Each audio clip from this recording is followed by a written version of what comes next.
নারায়ণ পর্বতের নিচেই রয়েছে আমাদের চার ধামের শেষ ধাম, মানে ছোট চার ধামের শেষ ধাম বা নারায়ণের দ্বিতীয় ধাম বদ্রীনাথজির মন্দির।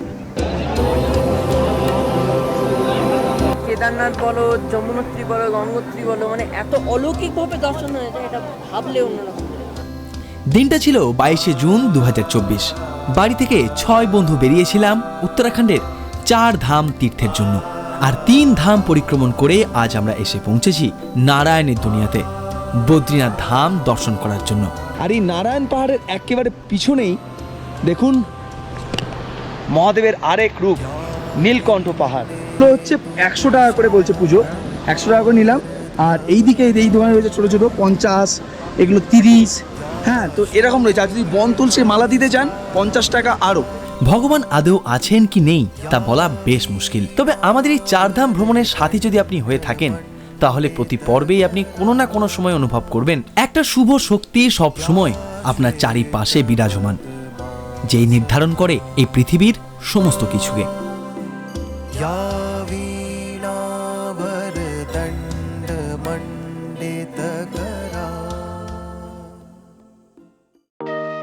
গতকাল মাঝরাতে যখন কেদারনাথ যাত্রা সম্পূর্ণ করে ফিরি হোটেলে, তখন বেজে গিয়েছে প্রায় রাত 1:30। তাই আজ ইচ্ছা করেই একটু দেরি করেই আমরা বেরোলাম আমাদের 4 ধামের শেষ ধাম বদ্রীনাথের উদ্দেশ্যে।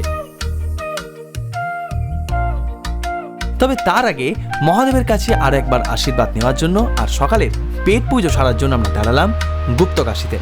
আমাদের প্রথম গন্তব্য গুপ্তকাশী। গুপ্তকাশীতে থামলাম আর ঠিক পিছনেই এখানেই মন্দির। তবে তার আগে সকালে জলখাবারটা সারবো। এখানে প্রচুর এরকম হোটেল রেস্তোরাঁ রয়েছে, সেখানে দেখি কি পাওয়া যায় সকালে।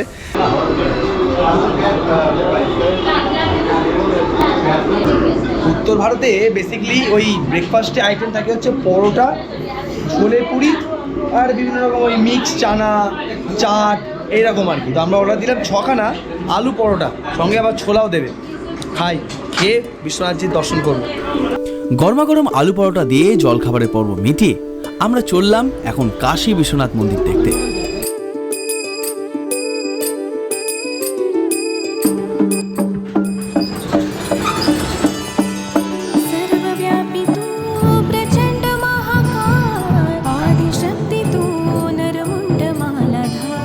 উত্তরাখণ্ডের গাড়োয়াল অঞ্চলে রয়েছে ঠিক কাশী বিশ্বনাথ মন্দিরের অনুকরণে বা আদলে তৈরি আরও একটা মন্দির। মহাভারতের সময়ে যখন পাণ্ডবেরা কুরুক্ষেত্রের যুদ্ধের পর স্বজন বা আত্মীয়দের হত্যার যে পাপ পেয়েছিলেন, তা থেকে মুক্তির জন্য প্রথমে যান শ্রীকৃষ্ণের কাছে।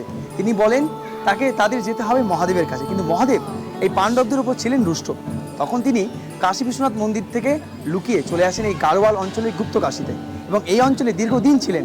তারপর পাণ্ডবেরা তাকে খুঁজতে খুঁজতে যখন এই অঞ্চলে আসেন, ভীম অর্থাৎ দ্বিতীয় পাণ্ডব চিনে ফেলেন নন্দীরূপী মহাদেবকে, কারণ মহাদেব তখন নন্দীরূপে নিজেকে লুকিয়ে নিয়েছিলেন।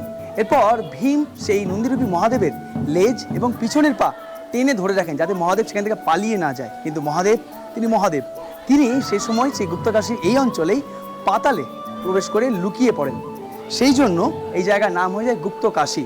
এবং পরবর্তীকালে সেই মহাদেব 5টি জায়গায় আবার নিজেকে বিকশিত করেন। এই 5টি জায়গায় পঞ্চকেদার নামে পরিচিত।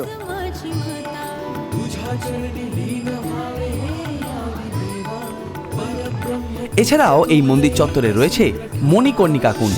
এর দুদিকে নন্দীর আর হাতির এই দুটোর মুখ রয়েছে। এই দুটো হচ্ছে গঙ্গা আর যমুনার স্রোত আসে, এইটা এখানে মানা হয়। বাঙালি তো স্পেশালি ঘটি, এই শেষ পাতে একটু মিষ্টি না হলে চলে না। এখানকার মানুষ অত মিষ্টি বেশি পছন্দ করে না। এটা পাশে মিষ্টি দোকান আছে, প্যারা এখানকার বেশি। 2 পিস দিয়ে দিজিয়ে। এখানে প্যারা রয়েছে, বেসনের লাড্ডু রয়েছে, পান্তুয়া রয়েছে, বিভিন্ন রকমের শুকনো মিষ্টি রয়েছে আর কি। এখানে সব কিলো দরে বিক্রি হয়। পশ্চিমবঙ্গের বাইরে যে কোনো স্টেটে আপনি যাবেন, কিলো দরে সেখানে মিষ্টি বিক্রি হয়, পিস হিসাবে নয়। কিতনা হওয়া 200 গ্রাম? 250 গ্রাম। গুপ্তকাশী থেকে এখনো প্রায় 180 কিলোমিটার পথ বদ্রীনাথ। তবে আমাদের এই পথেই এখন আমরা পেরোচ্ছি সব থেকে সুন্দর উত্তরাখণ্ডের চোপতা ভ্যালি, যাকে কিনা বলা হয় উত্তরাখণ্ডের সুইজারল্যান্ড।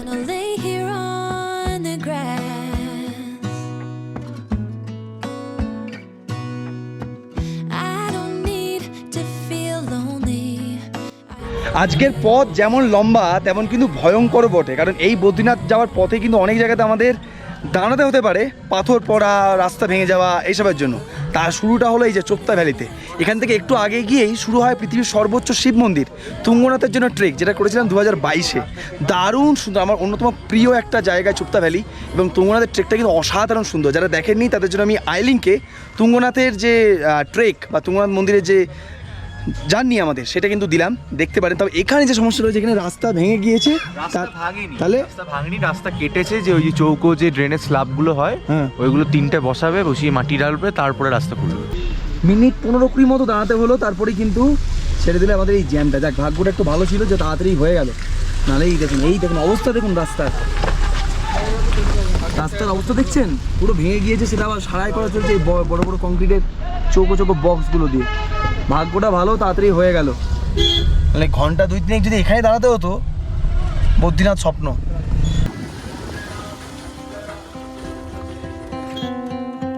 চোপ্তা ভ্যালি থেকে যতই এরপর আমরা যোশীমঠের দিকে এগোতে থাকি, ততই যেন পরিবর্তন হতে থাকে দুপাশের পরিবেশ।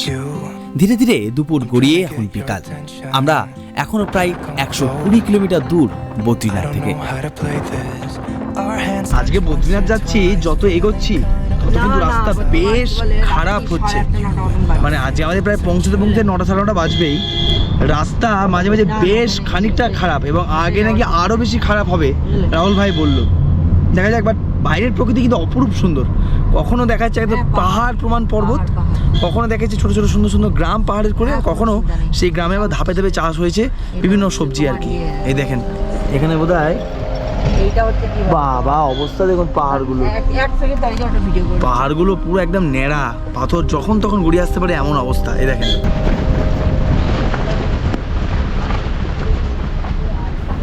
উত্তরাখণ্ডের এই অঞ্চল মূলত কতটা ভয়ানক এবং বিপদসংকুল তা আমরা প্রায় সকলেই জানি। এই বছরই ধরুন না, আমরা ঘুরে আসার পর খবরে আসে এই বদ্রীনাথ যাওয়ার পথের এক বিশাল অঞ্চল পাহাড় ভেঙে ধসে যায়। প্রায় প্রতি বছরই যোশীমঠ এবং তার আশেপাশের এই অঞ্চলে এরকম ঘটনা হতেই থাকে।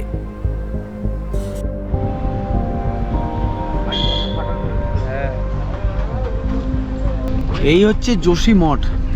আগের বছর যোশীমঠের প্রায় অনেক অংশই বেঁকে গেছিলো, অনেক বাড়িতে ফাটল ধরেছিল, সেই নিদর্শন আমরা পাচ্ছি। কিছু কিছু জায়গায় দেখলাম বাড়িঘর পুরো একবারে ধ্বংস, মানে বেশ ভয় লাগছে। কিন্তু বিকাল গড়িয়ে আঁধার নেমেছে আরও একবার, আর এখান থেকে এখনো প্রায় 25 কিলোমিটার দূর বদ্রীনাথ মন্দির। তবে শেষ 25 কিলোমিটার যেন রাতের এই অন্ধকারে বিভীষিকার মতো হয়ে দাঁড়াচ্ছিল আমাদের কাছে। পথের ডান দিকে রয়েছে খাড়ায় ন্যাড়া পাহাড়, যেখান থেকে যখন খুশি ভেঙে পড়তে পারে বড় বড় পাথর, আর পথের বাম দিকে রয়েছে একেবারে লম্বা খাড়াই খাল। বদ্রীনাথ অন্যান্য 3টে ধামের তুলনায় কতটা ভয়ঙ্কর সেটা আপনাদের কালকে সকালে তো দেখাবোই। মানে ধামটা ভয়ঙ্কর না, তার পরিবেশ, আশপাশের পাহাড়, রাস্তাঘাট কতটা ভয়ঙ্কর দেখুন। রীতিমতো অবস্থাটা দেখুন রাস্তার, ভাই সাব। আমাদের প্রত্যেকের রীতিমতো এখন মনে একটা ভয় কাজ করছে যে কিভাবে আমরা যাব। দেখুন গাড়িটা কিভাবে পেরিয়ে গেল, দেখুন দেখুন আমরা কিভাবে পেরোবো। দেখুন বদ্রীনাথ যাওয়ার রাস্তা অবস্থা দেখুন, অবস্থা দেখুন।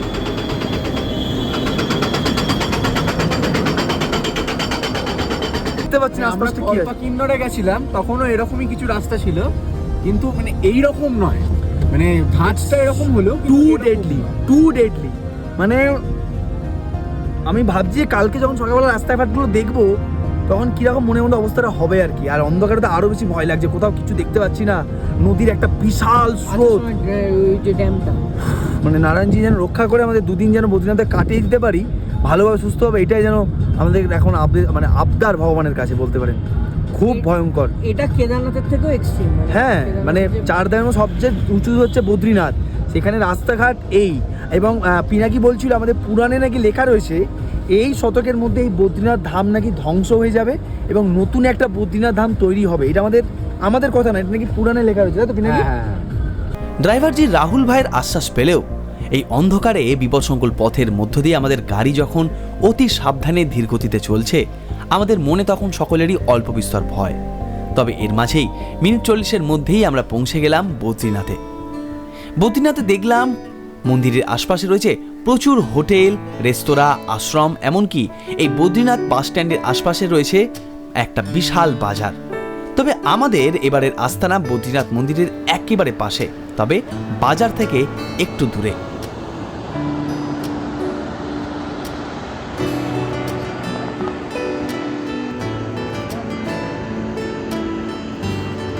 পৌঁছে গেলাম চার ধামের শেষ ধাম বদ্রীনাথ ধামে। আর এই হচ্ছে আমাদের বদ্রীনাথ ধামে স্টে। আপনারা মেন বাজারে, বদ্রীনাথ ধামের মন্দির থেকে সামনে যে মেন বাজার বাস স্ট্যান্ডের ওখানে প্রচুর বিভিন্ন দামের মানের হোটেল পাবেন, কিন্তু আমরা একটু অফবিট চেয়েছিলাম, কারণ এখানে আমরা দুরাত থাকবো। বদ্রীনাথ মন্দিরে একেবারে ঠিক পিছন দিকে এই দেখুন, এই হচ্ছে বদ্রীনাথ মন্দির হোটেলের একদম সামনে, আর এই হচ্ছে আমাদের স্টে। অসাধারণ একটা স্টে, এবং একেবারে পাহাড়ের কোলে, মানে যেখানে আর কোনো হোমস্টে বা হোটেলে দেখা নেই সেখানে আমাদের হোমস্টে। আর পিছনে আমি আপনাদের কালকে সকালবেলা দেখাতে পারবো, পিছনে লম্বা আকাশ প্রমাণ একটা পাহাড়, এবং এখান থেকে মন্দিরও কাছে, 200 মিটার নিচে গেলে আমাদের গাড়ি অ্যাক্সেসও পেয়ে যাব। এবার চলুন দেখি, এত সুন্দর একটা জায়গায় দেখুন, একেবারে শহরের কোলে পাহাড়ের নিচে। এই হচ্ছে আমাদের স্টে বদ্রীনাথে। আমাদের ব্যাগপত্র রাখা রয়েছে, আমাদের এখানে দুটো রুম রয়েছে, এটা ডবল বেড, আমরা থাকবো 4 বেডে। আর এখানে দেখলাম টেন্টের ব্যবস্থাও কিন্তু রয়েছে। এই হচ্ছে আমাদের রুম, এটা হচ্ছে একটা 4 বেডের রুম। এটা দেখে মনে হয় কোনো একটা ইংলিশ বা ব্রিটিশ কোনো বাংলো টাংলো হবে আর কি। এটা 4 বেডের রুম, এখানে 4টা আলাদা বিছানা রয়েছে। রুম দুটোই খুব ভালো, জাস্ট ডবল বেডটা হচ্ছে দুটো বিছানা একটু ছোটো আয়তনের, আর 4 বেডেরটা হচ্ছে একটু বড়ো আয়তনের। আয়োজন কিন্তু এইখানে এরকম একটা এক্সট্রিম জায়গায় দারুণ আয়োজন, বেশ ভালো। এতদিন বিভিন্ন জায়গায় বিভিন্ন হোমস্টে, বিভিন্ন গেস্ট হাউস, বিভিন্ন হোস্টেল, হোটেল, রিসর্ট সব জায়গায় থেকেছি, বাট এইটার যেন আলাদা একটা অরা আছে। দারুণ সুন্দর সাজানো গোছানো একটা হোমস্টে, এবং ফুলগুলো এত সুন্দর না। সব থেকে যেটা প্রিয় সেটা হচ্ছে এখানে টেন্টগুলো রয়েছে একেবারে পাহাড়ের কোলে, আর আমরা এখানে রাতে ডিনারটা সারছি একেবারে পাহাড়ের কোলে। দেখুন, ও ওয়াও, স্টেটা কেমন মামা? শুধু আমাদের স্টেটাই ভালো ছিল তা কিন্তু নয়, খাবার দাবারও ছিল দুর্দান্ত। আর রাতের ডিনারটা গরমাগরম খাবার দিয়ে শেষ করে চলে গেছিলাম ঘুমাতে। পরদিন খুব ভোরে যখন ঘুমটা ভাঙলো, ঘরের বাইরে বেরিয়ে দেখি বাইরের পরিবেশ খানিক এরকম।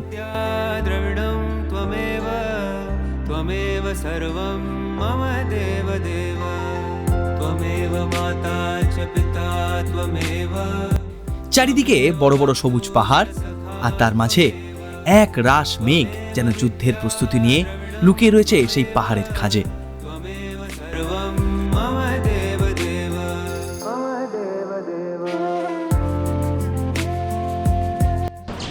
সুপ্রভাত, আজ 1 জুলাই 2024।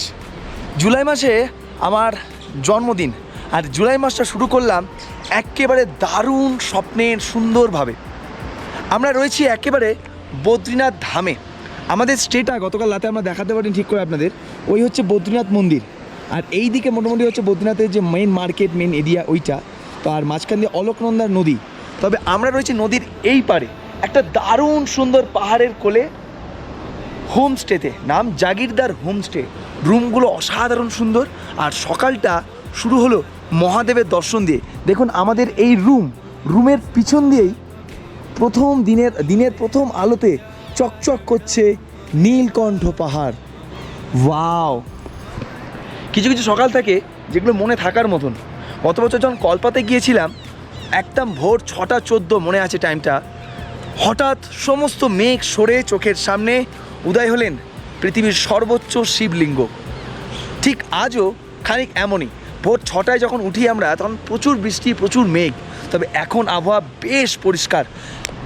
বদ্রীনাথ মন্দির রয়েছে নারায়ণ পর্বতের একেবারে কোলে, আর সামনের পাহাড় নর পাহাড়, আর এই নারায়ণ পাহাড়ের একেবারে পিছনেই দেখুন মহাদেবের আরেক রূপ নীলকণ্ঠ পাহাড়, চকচক করছে একেবারে সাদা দুধের মতন। আমরা এখন একেবারে তৈরি হলাম, এখান থেকে এখন মন্দিরে যাব, মন্দিরে নারায়ণজির দর্শন করব, বদ্রীনাথজির। চলুন। আর রুমের সামনেগুলো দেখুন অসাধারণ সুন্দর, দারুণ সুন্দর করে সাজানো এই হোমস্টে। আমার তো বেশ ভালো লেগেছে এই হোমস্টেটা। মানে আমি ভবিষ্যতে যদি কোনো আবার বদ্রীনাথ মন্দিরে আসি এখানেই থাকবো, এতটা ভালো। দেখুন এখানে রুমগুলো রয়েছে, আর এখানে রয়েছে টেন্ট। ওয়াও, কি দারুণ, কি দারুণ। চলুন যাই।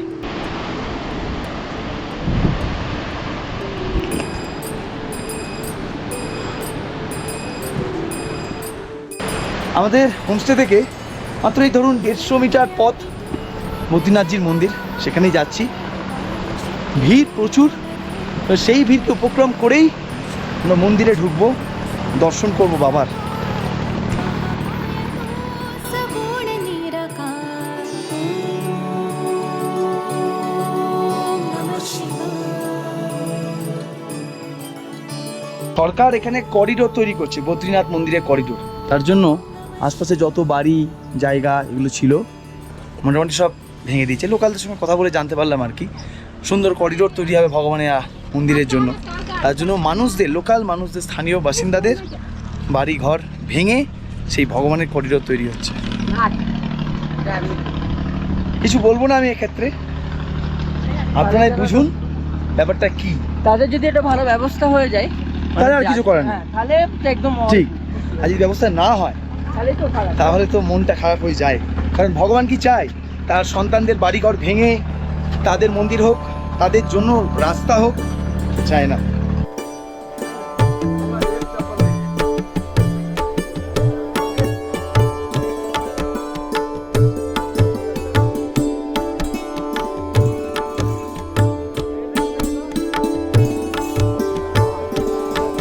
আমাদের হিন্দু ধর্মশাস্ত্রে এটা মানা হয় কোনো এক যুগে নারায়ণ বা বিষ্ণু এই স্থানে, মানে গাড়োয়াল রিজিয়নের এই স্থানে এসে ধ্যানমগ্ন হন এবং লক্ষ্মী পরবর্তীকালে রোদ, ঝড়, জল, বৃষ্টি সমস্ত কিছু থেকে নারায়ণকে বাঁচাতে এইখানে একটা বদ্রিকা গাছ অর্থাৎ কুল গাছ, সেই বদ্রি গাছে স্থাপন করেন এবং তার নিচে বসেই নারায়ণ বহু যুগ তপস্যা বা সাধনা ধ্যানমগ্ন অবস্থায় ছিলেন।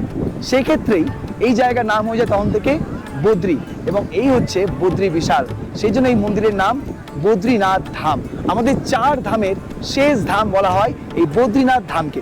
আসলে হিন্দু ধর্ম মতে আমাদের ভারতে রয়েছে নারায়ণের 4 ধাম: দ্বারকা, বদ্রীনাথ ধাম, পুরী জগন্নাথ মন্দির এবং রামেশ্বরম। কিন্তু উত্তরাখণ্ডের এই যে 4 ধাম, গঙ্গোত্রী, যমুনোত্রী, কেদারনাথ এবং বদ্রীনাথ, এটা কিন্তু উত্তরাখণ্ডের 4 ধাম বা অনেকে বলেন ছোটা 4 ধাম। এবং দেখতে পাচ্ছেন এই যে মন্দির, বদ্রীনাথ যে মন্দির, এর পিছনে যে পাহাড়, এই পাহাড়ের নাম হচ্ছে নারায়ণ পাহাড়, এবং ঠিক এর সামনে যে পাহাড়, এই পাহাড়ের নাম হচ্ছে নর পাহাড়। কোনো এককালে ধর্মের 2 পুত্র নর এবং নারায়ণ এই অঞ্চলে আসেন ধর্মের পুনরুদ্ধারের জন্য, এবং তখন থেকেই এই 2 পাহাড়ের নাম হয়ে যায় নারায়ণ এবং নর। এই নারায়ণ পর্বতের নিচেই রয়েছে আমাদের 4 ধামের শেষ ধাম, মানে ছোটা 4 ধামের শেষ ধাম বা নারায়ণের দ্বিতীয় ধাম বদ্রীনাথজির মন্দির।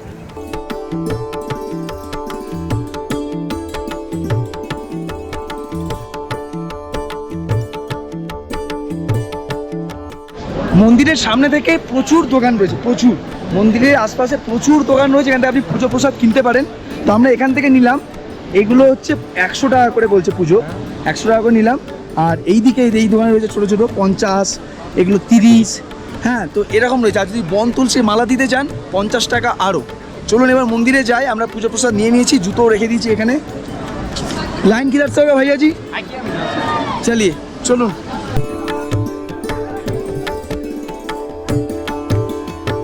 এই জুন জুলাই মাসে লাইন অনেকটাই কম থাকে। মে মাসে যখন খোলে, সবার শেষে বদ্রীনাথ ধাম খোলে, তখন কিন্তু বিশাল লাইন পড়ে, কিলোমিটার 2 মতো লাইন ওইখান থেকে পড়ে। লাইনের খুব অব্যবস্থাপনা। কেদারনাথও দেখলাম, এখানেও দেখলাম, সবাই মাঝখানে ঢুকে পড়ছে লাইনে। তবে অদ্ভুত একটা জিনিস দেখলাম, সেটা হচ্ছে এই এত উঁচু পাহাড়ে নারায়ণ পর্বতও কিন্তু পাওয়া যায় বন তুলসী, এবং সেই বন তুলসী আমরা নিলামও বাবার পুজো দেওয়ার জন্য।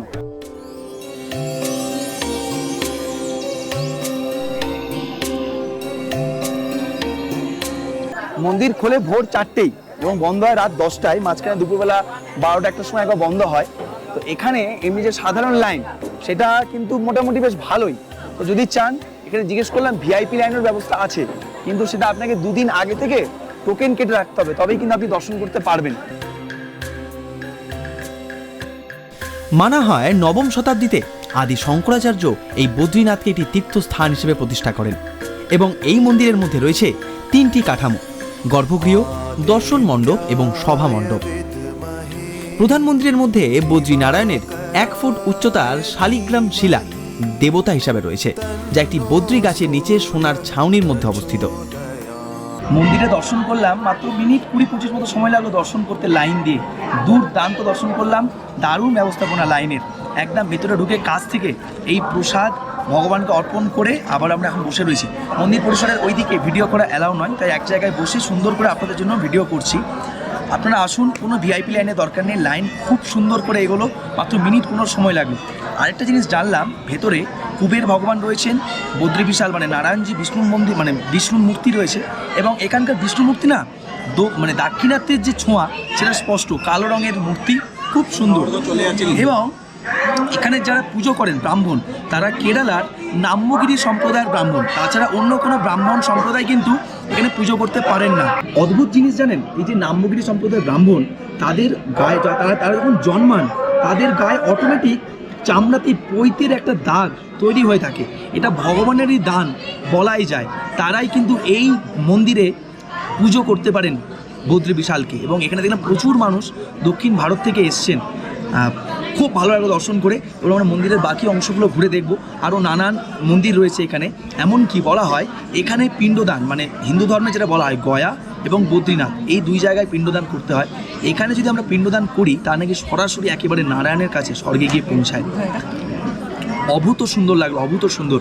এই বয়সে এসে যে আমরা এই কয়েকজন 6 জন বন্ধুবান্ধব, প্রত্যেকেরই বয়স 20, 24, 25 এর মধ্যেই, ঠিক আছে, এই বয়সে এসে আমরা যে 4 ধাম পরিক্রমণ করলাম, তীর্থযাত্রা করলাম, জীবনে আর কি করতে পারবো কি করতে পারবো না জানি না, পাপ পুণ্য হিসাব জানি না, বাট এই যে গঙ্গোত্রী, যমুনেত্রী, কেদারনাথ, বদ্রীনাথ, এই 4 ভগবানের যে দর্শনটা সারলাম, মন শান্ত হয়ে গেল। বিশ্বাস করুন, 2024-এ এসে এই স্বপ্নটা, ইচ্ছাটা মনের পূরণ হলো। এছাড়াও মন্দির চত্বরে গর্ভগৃহের আশেপাশে রয়েছে আরও 15টি মূর্তি, যাদের মধ্যে রয়েছেন লক্ষ্মী, গরুড়, নবদুর্গা, এমনকি নরসিংহের মতো দেবতা, এমনকি রয়েছে আদি শঙ্করেরও একটি মূর্তি। বিস্ময়ের বিষয়, এই সমস্ত মন্দিরের ঠাকুর কিন্তু কালো পাথর দিয়েই তৈরি। জয় বদ্রী বিশাল। শেষ কয়েকটা দিনে সকলে মিলে আমরা 6 জন, পিনাকি রয়েছে এখানে, সায়নদীপ রয়েছে, অর্ঘ রয়েছে, অর্ক রয়েছে, আর এদিকে আমাদের অর্পণ রয়েছে, 6 জনে কেমন দর্শন করলাম আমরা 4 ধাম। জীবনে মানে জীবনে সবথেকে মানে প্রথম তীর্থযাত্রা বলতে এগুলো তো প্রথম করছি, কিন্তু মানে না আমরা পুরীটাও তো তীর্থযাত্রা, তীর্থযাত্রা মানে ধাম মানে 4টা ধাম মানে প্রপার তীর্থযাত্রা প্রথম করছি, তো মানে এটা সারা জীবন মনে থাকবে সত্যি। প্রত্যেকটা জায়গায় তাই, তুমি কেদারনাথ বলো, যমুনোত্রী বলো, গঙ্গোত্রী বলো, মানে এত অলৌকিকভাবে দর্শন হয়ে যায়, এটা ভাবলে অন্যরকম।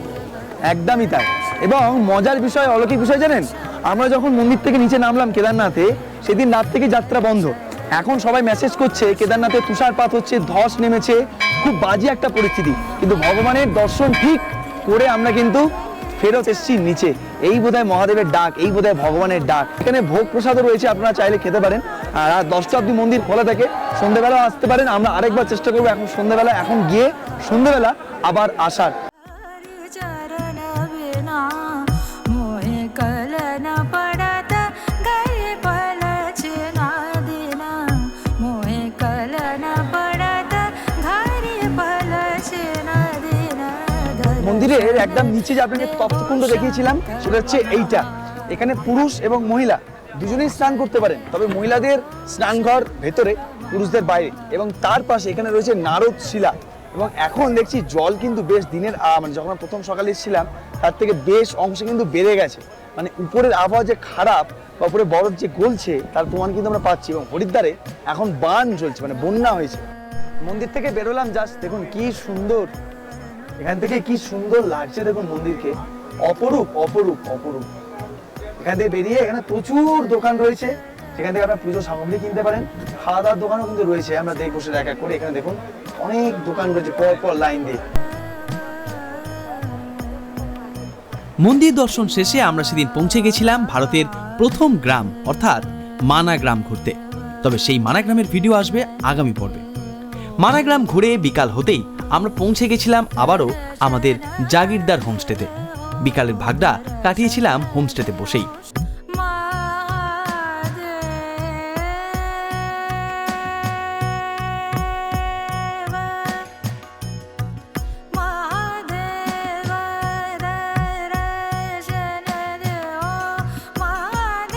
সন্ধে এখন 7টা।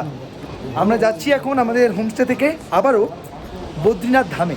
এই দেখুন কি অপূর্ব লাগছে এখানে। সন্ধ্যাবেলা আরতি হয়, সেই আরতিটা দেখতে যাচ্ছি আমরা। চলুন, আর সঙ্গে শুরু হয়ে যখন বৃষ্টি, আর ঠান্ডা কিন্তু মারাত্মক। কাল রাত্রিবেলা 6-7 টেম্পারেচার ছিল, আজকে মনে হয় আরেকটু নিচে নেমে যাবে টেম্পারেচার।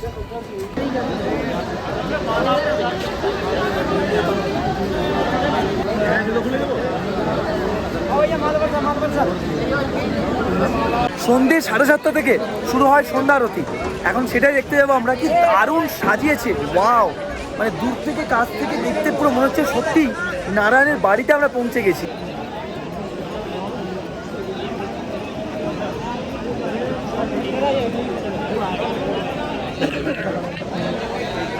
সুন্দর আরও একবার দর্শন করলাম সন্ধ্যাবেলা। আরতি দেখাতে পারলাম না, গর্ভগৃহ আরতি দেখানো মানে বারণ, তবে সন্ধ্যাবেলা কিন্তু ভিড় আরও অংশে কম।